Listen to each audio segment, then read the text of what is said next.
folks, back in Hong Kong with one of my favorite portrait models to talk to you about portraiture. How are you, Felicia? Yeah, all good. Excellent. Now, you're a photographer. What do you like to use in terms of focal length when you're photographing people? 45. Okay, so you often are shooting indoors, right? So you want a wide focal length. So today we're going the other direction, long.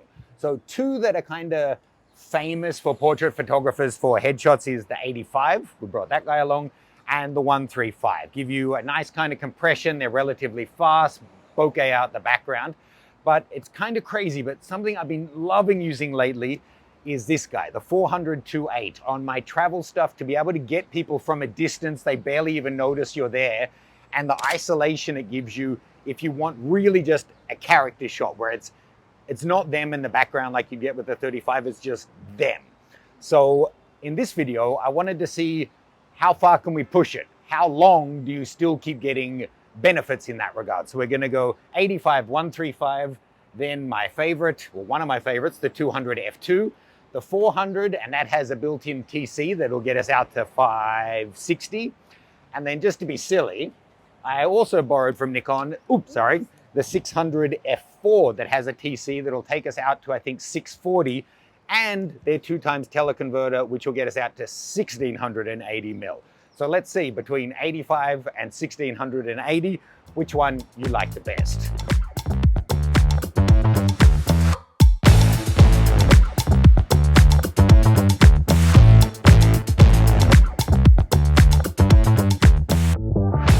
So to get things rolling, let's go with the 85 mil. I'm going to try and get the same shot each time on Felicia. So let's go top of her head to that cute tattoo on your arm. So at 85 mil, this is how far I need to be in video. Get ourselves a nice little clip here, and then some stills. So pretty. And you can see we're already getting a nice little isolation there. We're getting some bokeh in the background. If I really open it up, this is how we're looking. So 85 looks great, can't complain, but you're gonna see a big change as we keep stepping further back and going to longer lenses. Next up, let's go for the 135, oops, I'm breaking everything, the 135 plena. And we're going for the same basic frame. So top of the head to that lovely little tattoo. This is video with the 135, 135.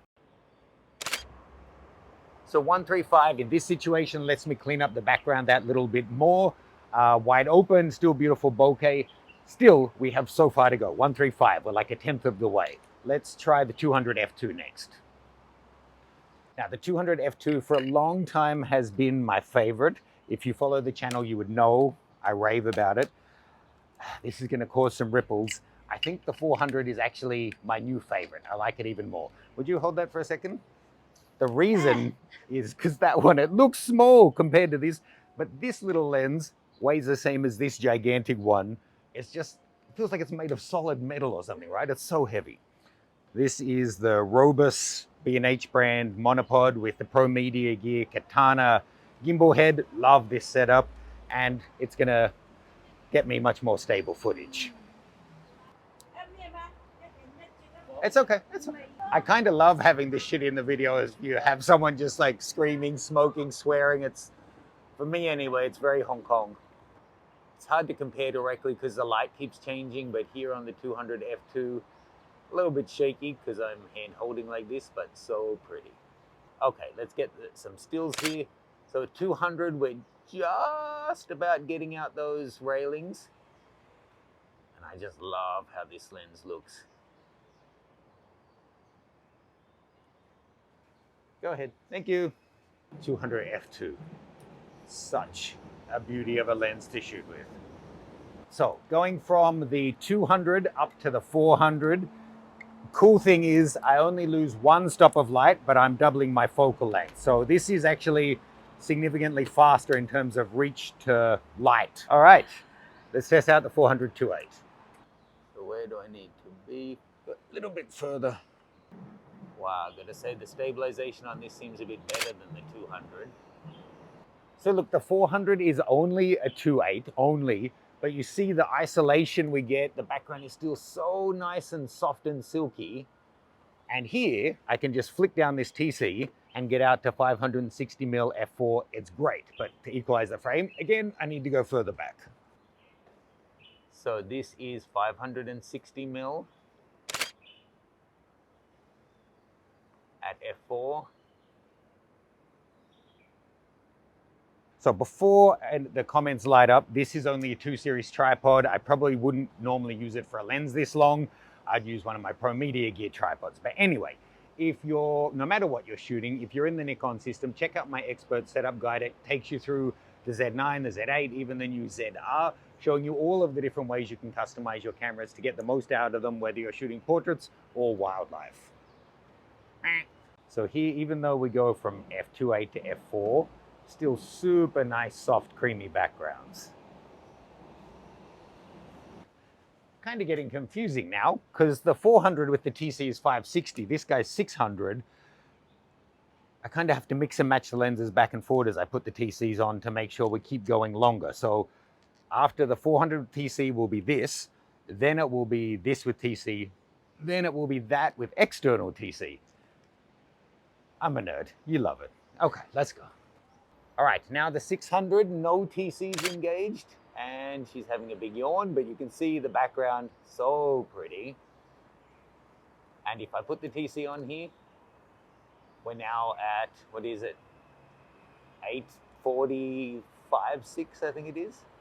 The next focal length will be the other lens again, the 400mm, but we'll add in the 2x teleconverter and get us out to 800mm f4.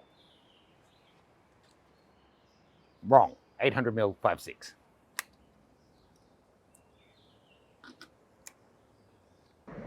So this is the 400 with the 2x teleconverter.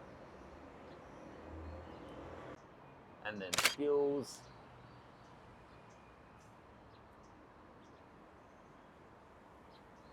Okay, this is the 600 with the internal TC at 5.6. So this is the 400 with the 2x teleconverter. So here is at 805.6 and then engaging the internal TC as well. I mean, come on.